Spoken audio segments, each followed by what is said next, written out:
everybody, welcome to 54 Nights RV. I'm Chris. I'm Terry. And who's that? This is Ari. Oh yeah. Let's talk about Ari. So one of the draws to RVing is the ability to take along your entire family, which includes your dogs and cats and goldfish and piranha. We're going to talk about dogs because we've been traveling with dogs for pretty much the entire time we've been RVing. Mm-hmm. Not pretty much about it. The entire time we've been RVing, of the time. we've been traveling with dogs. And some they're not studies. Some people estimate that 75% of RVers travel with their pets. Now, if you read the forums, you would probably think that only 20% of RVers travel with their pets because of everybody that complains about the RVers that travel with their pets. But that's a different topic. So we're going to talk a little bit about some of the things you need to think about when you bring your dog along. And I guess one of the first topics is breed restrictions.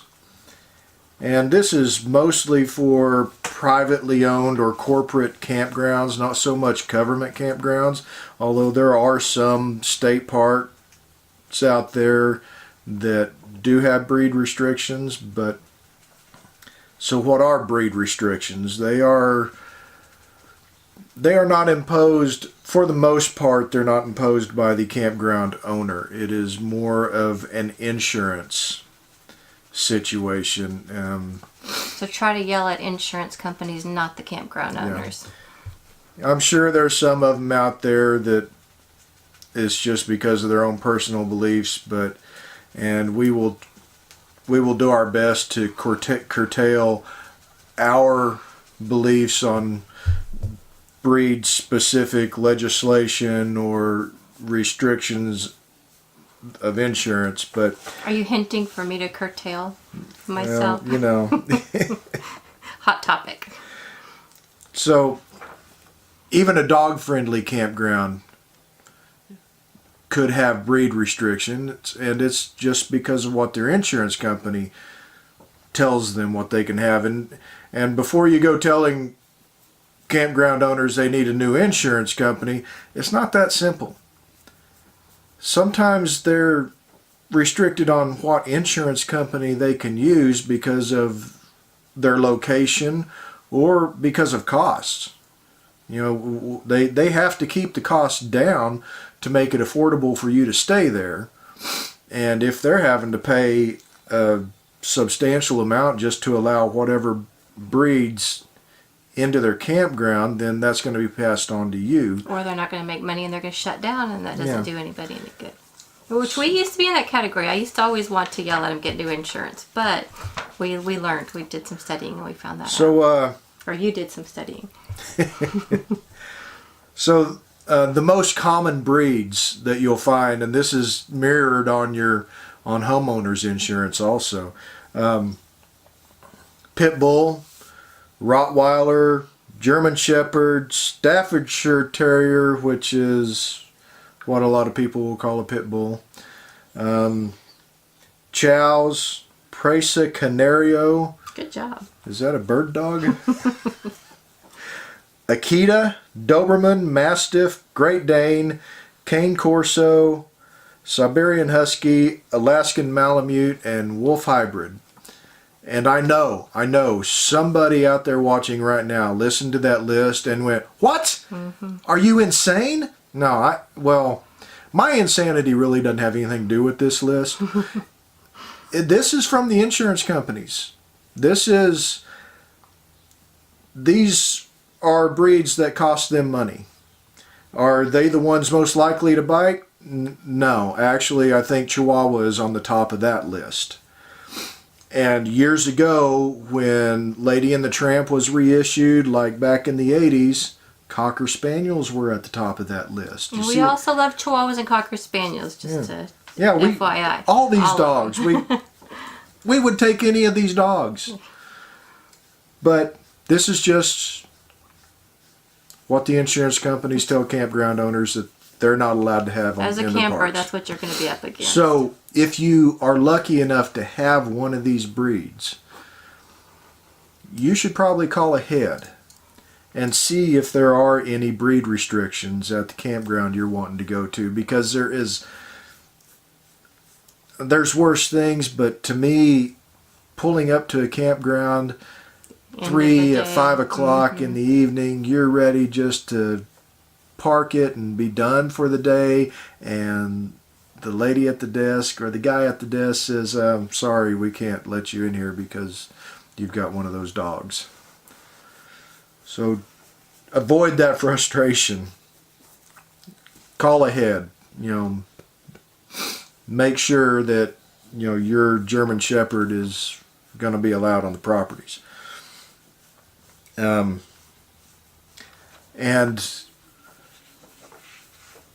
most privately owned campgrounds or commercial campgrounds have a maximum number of dogs.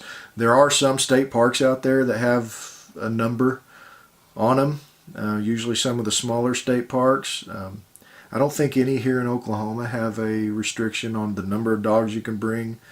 At least from what I've seen, you can see one dog for every kid, and there are large families in Oklahoma. But that cap is usually 2. Sometimes 3, but typically it's 2. Why? I don't know. And that is on the campground owner's shoulders. There's unless it's corporate, but I guess it would still be the owner. Yeah, it'd still be the owner. So that's something else you need to be aware of if you have more than 2 dogs. Usually, if you've got 2 dogs, we've got 2 dogs. We travel with 2 dogs. There was a time when we traveled with 3, and we've never had an issue with it. But if you've got more than 2 or 3, you may want to check on that. Just call ahead. And then the additional fees. There are campgrounds out there that they will take advantage of this. Not only do they charge you for your extra kids, but they will charge you for dogs or cats. Fur kids. This one, I've always had an issue with this. I mean, it's a common practice. It's not anything I can do anything about. I could stand there and whine about it at the desk all night, but really I just want to get in the campground and, eat a burger and go to bed. But they will charge you $3-5 per dog. We've been RVing, camping for 30 plus years, and I have never, ever seen a campground employee cleaning up after a dog, which is a subject we're going to get into a little bit later. But you're going to yell that you have. We're just saying we have never seen it. Yeah, a campground employee. Right. I mean, especially at these campgrounds that are charging you an extra $5 to bring your dogs in under the premise that, well, we have to clean up after them. They don't. But that's just another one of those fees you need to be aware of if you're traveling with your dogs. And I've even heard that they do it for cats too, even though the cats never leave the camper. And then leash restrictions. We've got one of those retractable leashes that, you let it release and that dog can go 100 yards away from you, half a mile. I don't know how long that thing is, but just people that hate them and they say that they're evil, and they can be evil if you don't know what you're doing, but we do have one. We're evil. We're evil. Insane and evil. We should be in a Marvel movie. Covered almost all of us now. Yeah, we should be in a Marvel movie. Yeah. We can't tell you that we're superheroes, though. So they don't like to see the retractable leashes, and they don't like to see leashes longer than 6 foot. That is that is just kind of a general, typical rule I've seen. You know, when you pull up to a campground, they give you that sheet with all their rules, and that's just a typical one I've seen. So, I mean, we have more leashes in the RV than we have dogs. Oh, well over. and really, that's kind of a good idea. We they can don't always take find one. they don't take up a whole lot of room. Yeah. And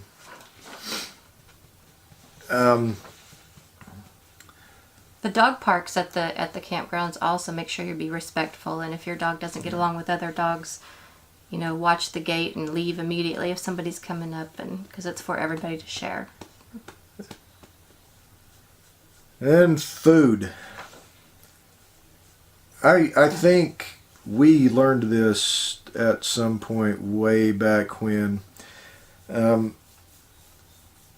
Your dog is used to eating a certain brand or certain flavor, certain type of food. And unlike us humans, where we can eat a taco from one place and then the next day eat a taco from another place, and you know, whatever, dogs get kind of used to the food more than just mentally. You change up their food midstream, and gastrointestinal issues. Yeah, there can be explosive consequences to it. And dogs with really sensitive stomach, even their water, you should probably pack from home. Yeah. Our dogs do fine with other water, but not all dogs do. So pack up enough food for the trip, and maybe a little bit extra, just in case Fido gets really hungry one night. But yeah, it could. I'm not saying it will. It could lead to a not so fun trip. A cleanup time in the camper.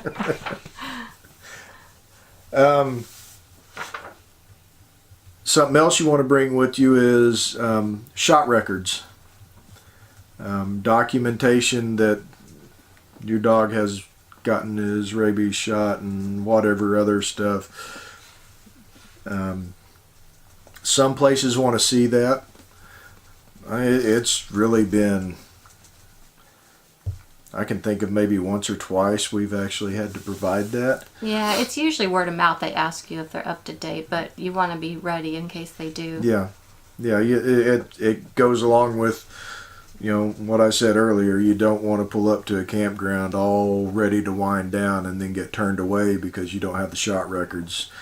And tags are good, but some people want to see the actual rabies certificate, so make sure you bring the certificate. But you want to make sure your dog has tags on it, the rabies tag, the tag that has your contact information.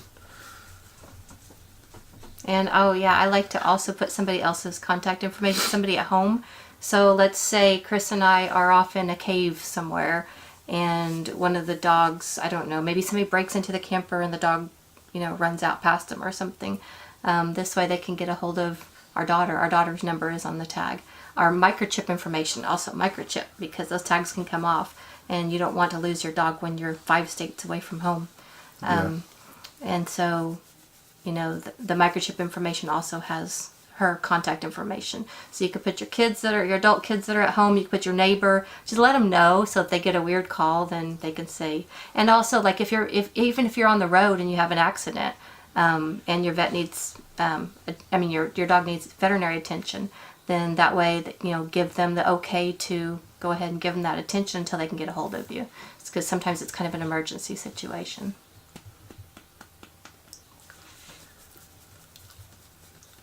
Yeah. Okay. What's that? Okay. I fell asleep while she was talking. It wasn't that long.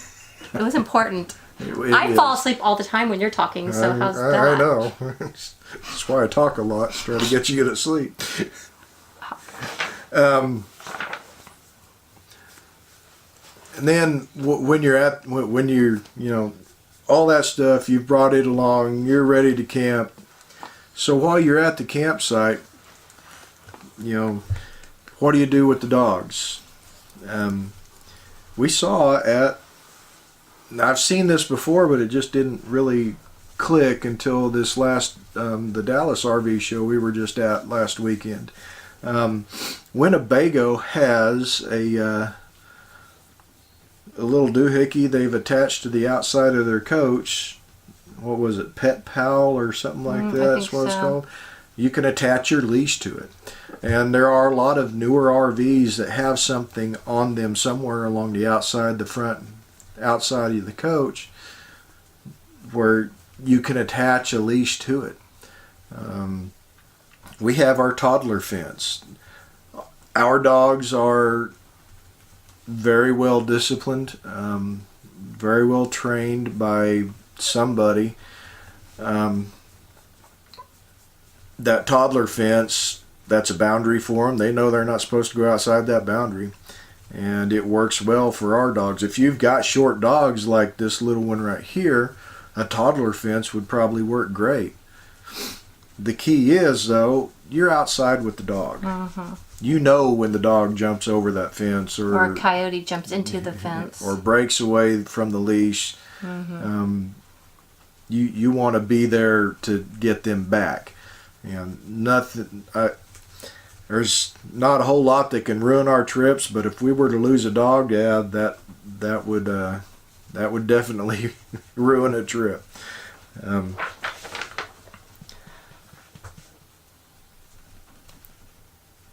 The little corkscrew posts that you can screw into the ground, they work good in some locations, not necessarily in campgrounds in the Rocky Mountains because it's rock.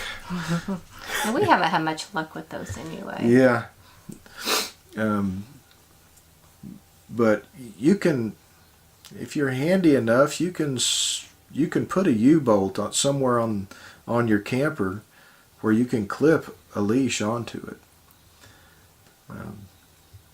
Or even wrapping a leash around the picnic table leg, and they're...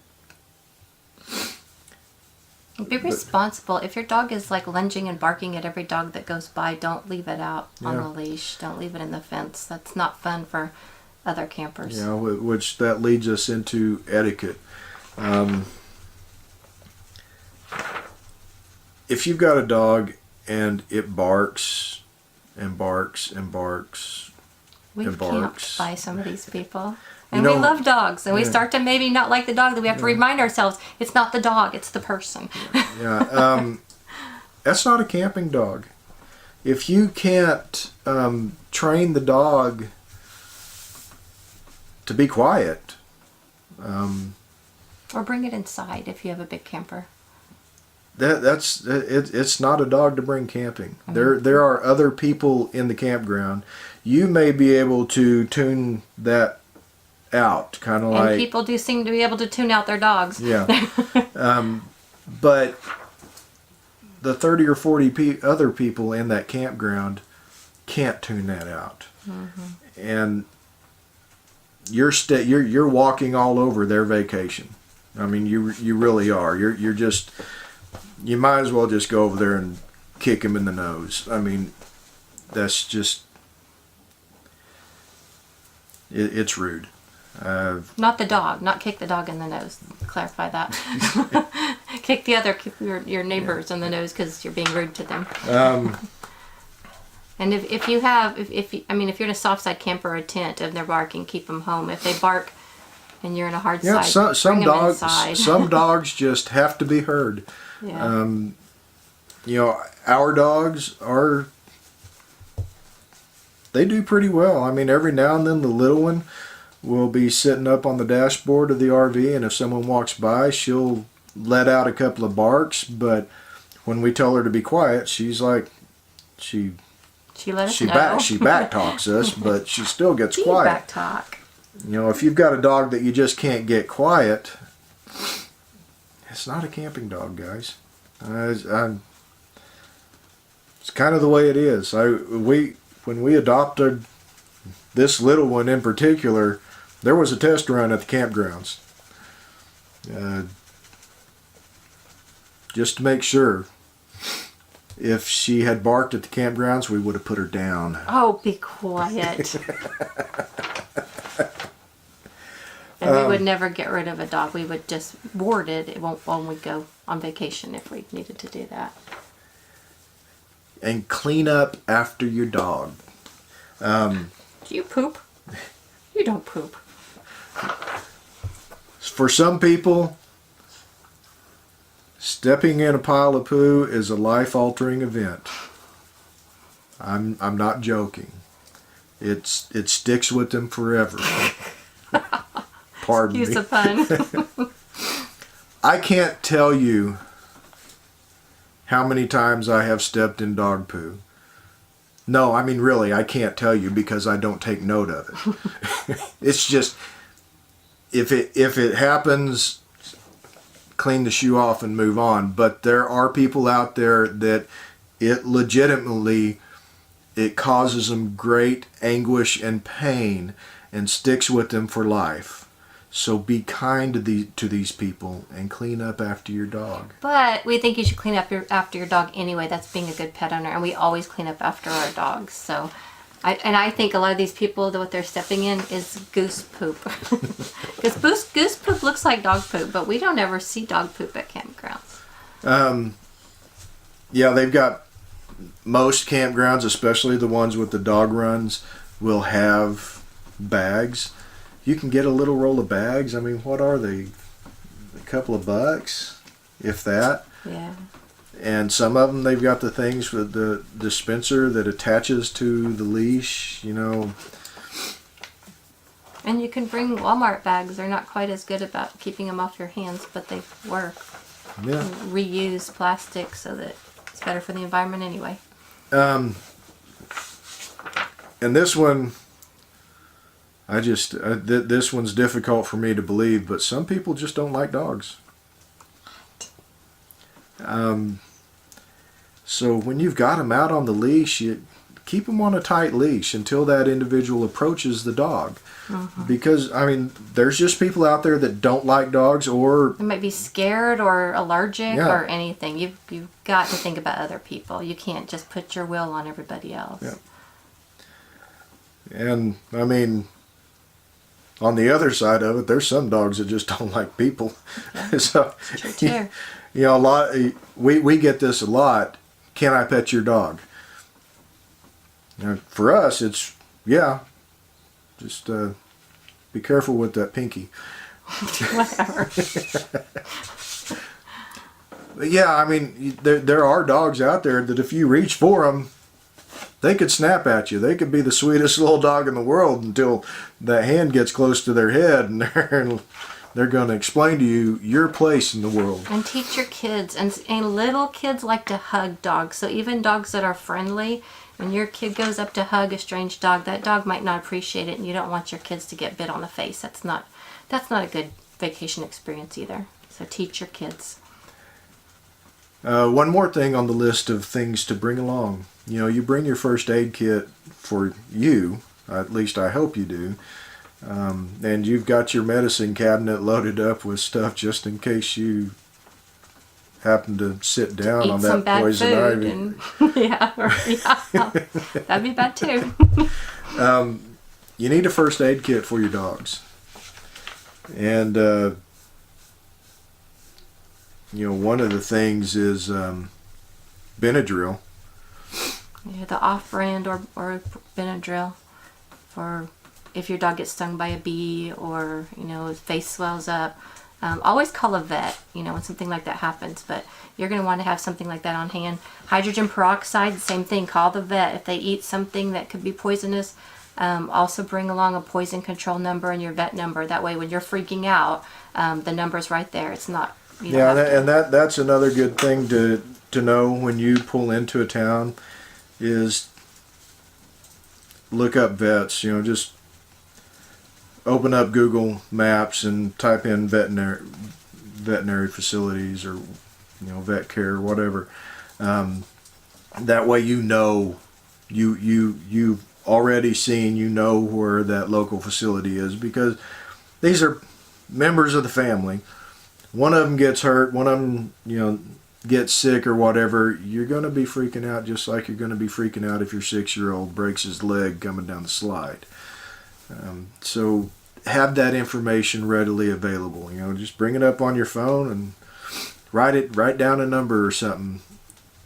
You know, have a whiteboard in your camper that you always, you know, next time you pull into town, you write down the nearest vet on this part of the whiteboard. We should do that more. I would put Epsom salts in your pet first aid kit. We had, and this is something else to watch when you're camping, and this can happen right in the campground. That's where it happened to Perrin, our standard poodle.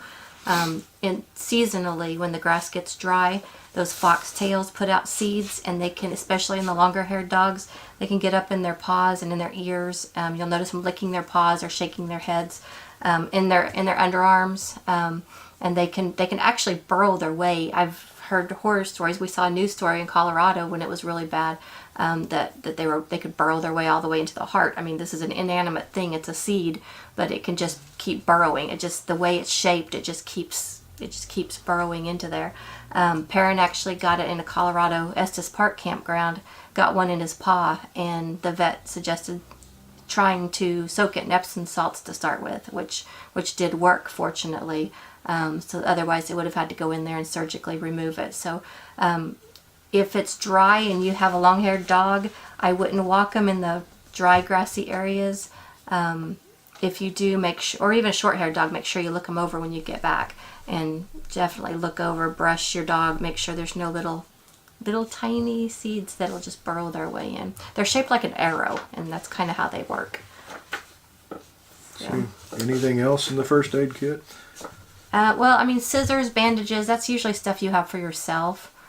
You know, if you're tent camping, you might want some water. Again, that's usually going to be something you have for yourself. So I don't know, what else is there for specific dog? The hydrogen peroxide, I don't know if I said that, but that's for if the poison control and the vet suggest it. It's for making the dog throw up if they ate something poisonous. But always check on that. There's some things you don't want to come back up. It's more abrasive on the way back up, or it's just as abrasive, so it's like double the abrasion. Also, I mean, they just always check with your vet first, or the local vet. Just call the vet.